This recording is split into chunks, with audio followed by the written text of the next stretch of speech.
little bit of American history going to the scrapper. This is an Edlund drill press made in Cortland, New York. And it's going to the scrapyard because CNC takes over. The tags have been taken off. I've got a tag. Oil cups, and look at all the grease fittings. Oil cups, look at all the grease fittings. Zerk fittings, whatever you want to call.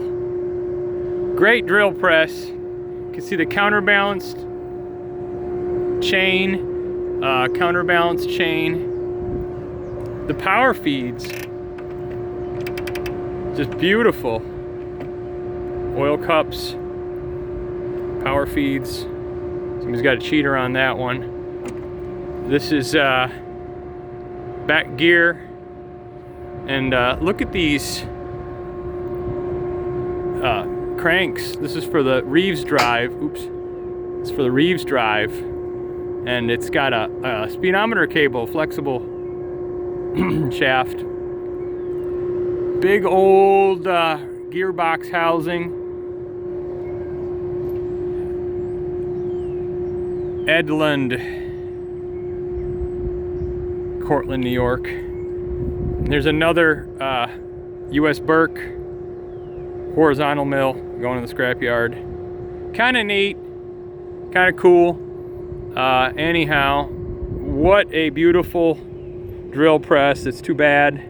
Look at these Delco motors, man. It's pretty amazing. The power is what, 5? I don't know.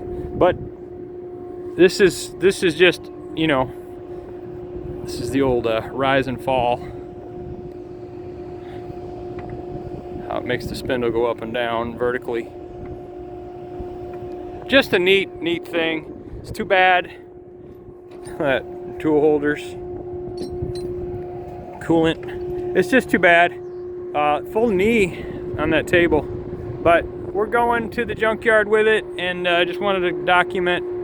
Say it's on the rigger's truck here, and great old drill press. I think it was Edlund. They made automotive crankshafts way back in the day. But cool machine. We used it for chamfering and tapping and countersinking, but it's going away. But just wanted to document it.